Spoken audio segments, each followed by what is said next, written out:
వీడు 200 కోట్లు ఇస్తాడా, వీడికి ఫార్మా కంపెనీ ఉందా? మరి ఇప్పుడున్నది మీ కాంగ్రెస్ ఏనండి, పార్టీ. ఇప్పుడు కాదు, ఇప్పుడు మా కాంగ్రెస్ పార్టీ గురించి, గత రాజకీయాల గురించి చెప్తున్నా. ప్రస్తుత రాజకీయ పరిస్థితి. మా పార్టీ గురించి అట్లా, వీడికి గ్రనైట్ ఫ్యాక్టరీ ఉందా, వీడికి ఫార్మా ఉందా, వీడు 800 కోట్లు ఇస్తాడు, ఈ డబ్బులకి ఇది అమ్ముదాం, అట్లా ఆలోచిస్తున్నారు.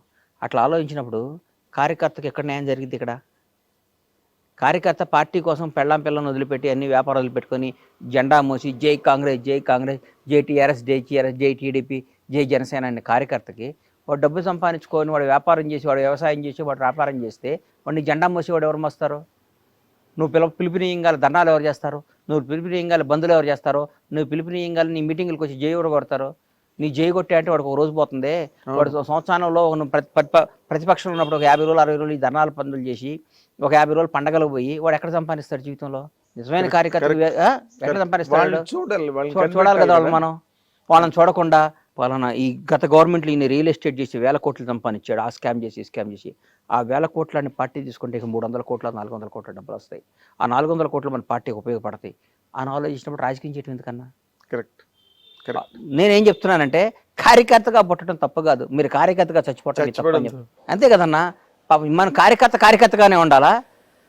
నువ్వు ఏ ఎండగా గొడుగు బట్టి కాదు ఏ ఎండగా గొడుగు బట్టి ఎవరి దగ్గర వీలైతే అంతమంది దోసుకొని ఇవాళ ఈ పార్టీలో ఉండి, రేపు ఇంకో పార్టీలో ఉండి, ఎల్లుండి ఇంకో పార్టీ వస్తే, నేను అంతకుముందు కాంగ్రెస్లో ఉండి తర్వాత టీఆర్ఎస్లోకి వచ్చి మళ్ళీ ఇవాళ కాంగ్రెస్లోకి వచ్చి రేపు మళ్ళీ ఇంకోసారి బీజేపీ వస్తే బీజేపీలోకి వెళ్ళిపోయి ఇంకోసారి ఇంకో పార్టీలోకి వెళ్ళిపోయేవాడిదే రాజ్యం.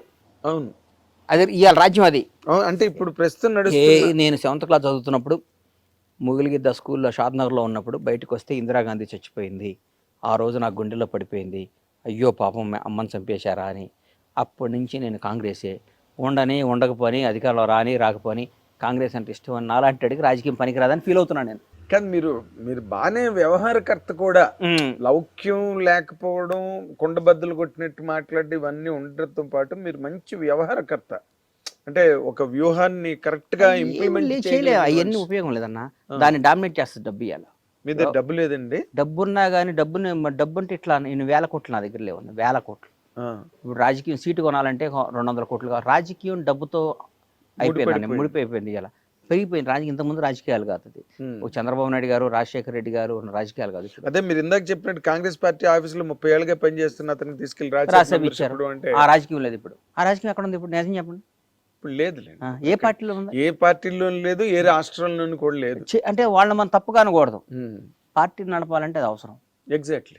అంటే ఎలక్షన్ అన్నది నేను కార్యకర్తలందరికీ చేతులు ఎత్తి మీ ద్వారా మళ్ళీ ఇంటర్వ్యూలు పద్దాలు ఇవ్వడం ఇష్టం లేదు చెప్తున్నా.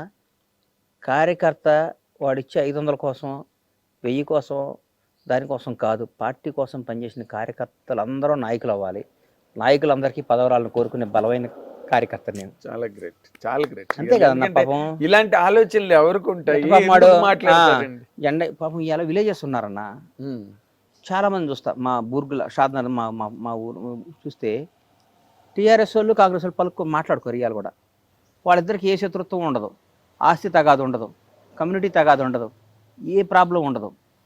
ఆ టీఆర్ఎస్ చూడరా అన్నట్టు చూస్తాడు, ఏంటో వీడు కాంగ్రెస్ వాడని చూస్తాడు. ఇక్కడ పగల బాగానే ఉంటారు, నైట్ ఇద్దరు కలిసి మాట్లాడుకుంటారు. అన్న నువ్వు ఈ వ్యాపారం చేయి, నేను ఈ వ్యాపారం చేస్తుంటాను. అది ఎంత ద్రోహం అండి అది. చాలా చాలా. అది ఆ పని చేసే నాయకులు ఏం చేయాలండి మనం? అంటే రైవల్ పార్టీస్ మధ్యలోనే ఇలాంటి సందులు ఉన్నాయి. రైవల్ పార్టీస్ అనుకున్నవే. నువ్వు నిన్ను గెలిపించిన కాంగ్రెస్ కార్యకర్తల మనోభావాల దెబ్బతీసి, నిన్ను గెలిపించిన కాంగ్రెస్ పార్టీ కార్యకర్తల కసిని పణంగా పెట్టి వాళ్ళని గెలిపిస్తే, నువ్వు ఇక్కడ వచ్చి టీఆర్ఎస్ వాడికో ఇంకో బీఆర్ఎస్ వాళ్ళకో ఇంకో బీజేపీ వాళ్ళకి పనిచేసి వాళ్ళతో ఫ్రెండ్షిప్ చేసి వాళ్ళతో మాట్లాడితే కార్యకర్త నువ్వు ఎట్లా ఉంటుందండి? అప్పుడే ఆత్మాహుతి దళాలు తయారవుతాయి. అంత దూరం రాణించుకోకూడదు మనం, అంతేగా, అంత దూరం రాణించుకోకూడదు. ఇప్పుడు అవతలాడు ఎందుకు బలపడ్డాడు? వాడు గతంలో అధికారంలో ఉండి వాడు అన్ని చేసుకున్నాడు కాబట్టి బలపడ్డాడు. నువ్వు ఎందుకు వీక్ అయ్యావు? గత 10 ఏళ్ళు నువ్వు అధికారం లేవు, నీవంతా పోరాటం జరిపోయింది. పోరాడేవాడి దగ్గర పైసలు ఎక్కడ ఉంటాయి అన్న? పోరాడేవాడి దగ్గర నిజం చెప్పు, 100% ఎట్లుంటాయి అన్న? వాడు బదులు లేచిన కానించి పోరాడాలి, ధర్నాకి వెళ్ళాలి, పార్టీ నదిగా పడాలి, రైలు రోకో చేయాలి, బస్సు రోకో చేయాలి. వాడు గౌగా తెల్ల బట్టలు ఇస్త్రీ చేసుకొని నీట్గా వేసుకొని కాంగ్రెస్ కండవా కప్పుకొని పరిగెత్తుకుంటే జెండా కట్టుకుని అరిచే వాడి దగ్గర డబ్బు ఎక్కడ వస్తాయి? ఎక్కడ వాడు వాళ్ళ వ్యాపారాలు వాళ్ళు చేసుకుంటూ ఉంటాయి కానీ ఉంటాయి. ఇలా రోడ్డు న్యాయం మీద కదా, తిరుగుతున్నా, yes, ధర్మం 100% ఏదైనా ధర్మం మాట్లాడాలి. Justice justice. న్యాయం మాట. నువ్వు వాళ్ళు ఇంకా వాళ్ళు అట్టే మోస్తారులే ఏంటి అంటే ఎట్లా? అంటే ఇప్పుడు మీరు మీరు మాట్లాడుతున్న మాటల ద్వారా మీకు ఎక్కడో ఒక రకమైన అసంతృప్తి అస్సలు లేదు. మీలో పేరుకుంది. నాకు అసంతృప్తి అనేది నా బ్లడ్లోనే ఉండదు. ఉమ్. నా బ్లడ్లోనే ఉండదు అసంతృప్తి. నాకేం అసంతృప్తి అన్న? నాకేనా నేను కాదు కదా, ఇక్కడ నాకేమైనా కావాలంటే లాక్కొచ్చుకుంటా పోయి. నో నేను సారీ, డోంట్ మిస్అండర్స్టాండ్ మీ గణేష్ గారు. అసంతృప్తి అన్నది నాకు అసలు మీకేదో కావాలి, నాకు అస్సలు అది మీకు దొరకట్లేదన్న యాంగిల్ కాదు నేను అంటున్నాను. నేను నేను కార్యకర్తలందరికీ న్యాయం చేయండి నాయన. జరగట్లేదా? అరే జరుగుతుందో జరగట్లేదో నాకు నా మనసుకు వచ్చి చెప్తున్నా. జరిగితే హ్యాపీ, జరిగితే ఫస్ట్ సంతోషపడేది నేను. కాంగ్రెస్ కార్యకర్తలు అధికారికంగా హ్యాపీగా లబ్ధి పొంది తృప్తి పడితే ఫస్ట్ ఆనందించేది బండ్ల గణేష్. లబ్ధి పొందకపోతే ఇవాళ ఆంధ్రప్రదేశ్ ఉంది సార్, పక్కన ఆంధ్రప్రదేశ్ ఉంది. అవును. 5 ఏళ్ల తర్వాత చంద్రబాబు గారికి వాట్ ఈస్ లైఫ్ అనేది తెలిసింది. అవును. చంద్రబాబు కంటే గొప్ప పొలిటీషియన్ ఈ ఇండియాలో ఎవరు ఉన్నాడా? నిజం చెప్పండి.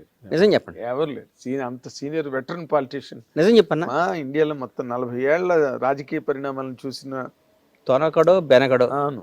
72-73 ఏళ్ళలో జైల్లో వేసిన తొనకలా బయటకు వచ్చాడు బాంచేత్. జైల్లోంచి నేను ఎట్లా వస్తాడా అని ఎదురు చూస్తున్నాను టీవీలో. షూ వేసుకొని అమ్మ సింహంలా బయటకు వచ్చాడు. అవును. ఆ లోపల ఏ క్షణం ఏం చంపేస్తారని భయంతో కూడా. అవును. అంతకంటే గొప్ప ఎవరీ పాసిబిలిటీ ఏం జరగడానికి. ఎవరైనా ఉన్నారా? ఊరికి అడుగుతున్నా. మళ్ళీ నువ్వు ఆ గణేష్ మీ సామాజిక వర్గం నీకు అని అట్లా అనుకోకు. అలా ఎందుకు అనుకుంటా చెప్తున్నా. స్వామి చెప్పినట్టు మీ సామాజిక వర్గం వాళ్ళు ఒకళ్ళు ఓటేసారు.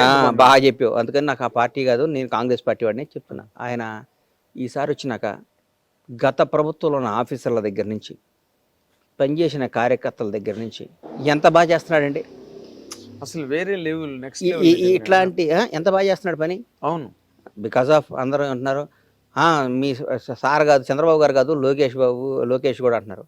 ఏదో ఒకటి వాళ్ళ టీమేగా, మొత్తం టీం. ఇందాక అన్నట్టుగా పేరు చంద్రబాబు నాయుడు గారిదే కదా. వాళ్ళు మంచి సలహా మంచి ఫట ఫట ఫట ఫట చైర్మన్ వేసేసుకున్నాడు. ఫట ఫట ఫట ఫట మన ఆఫీసులు అందరూ మర్చిచాడు. ఫట ఫట ఫట గత ప్రభుత్వం చేసిన తప్పులందరినీ ఎత్తి చూపే వాళ్ళందరినీ విక్టిమ్ చేసి పారేశాడు. అక్కడ తిరుపతి అన్నది ఒక్కసారి విక్టిమ్ చేశాడు. అవును, విక్టిమ్ చేశారు. అంటే వణుకు అనేది ఏంటో చూపించాడు వాళ్ళకి. బాబు మనం ధర్మంతో నడవాలి, మన ఆఫీసులో మన పని మనం చేయాలి, తప్పు చేయకూడదు, ఒకటి చెప్తే వినకూడదు అని చేశాడు. మేము ఇక్కడ చేస్తున్నాం. మేము చేస్తున్నాం ఇక్కడ. లేదు, గత ప్రభుత్వం చేసిన వాళ్ళ ఆఫీసుల దగ్గర పని చేస్తున్నాంగా. అన్న నువ్వు మా దగ్గర అకౌంటెంట్ శ్రీనివాస్ గారు ఉండేవాడు.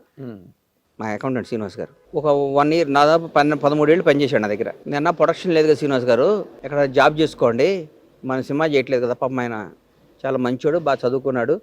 చేస్తే వేరే కంపెనీలో జాయిన్ అయ్యాడు. పేరెందుకులే, జాయిన్ అయితే ఇప్పుడు కూడా ఈ రోజుకి కూడా నేను ఆయన పాపం జీతం వేయను, ఆయనతో ఏం చేయను. ఫోన్ చేసి సార్ ఇమ్మీడియట్గా ఫ్లైట్ టికెట్లు బుక్ చేయండి అని చెప్తా. సార్ కొంచెం మన ఇన్కమ్ ట్యాక్స్ ఆ పని చూడండి అని చెప్తా. శ్రీనివాస్ గారు పలానప్పుడు మన పలానాది ఉంది కదా, అదేమైందో చెక్ చేయండి అని చెప్తా. అన్ని పనులు చేస్తాడు. ఎందుకు చేస్తాడు? నా దగ్గర 13 ఏళ్ళు పనిచేసాడు అన్న ప్రేమ ఉంటుందిగా. ప్రేమ ఉంటుంది, 100% ఉంటుంది.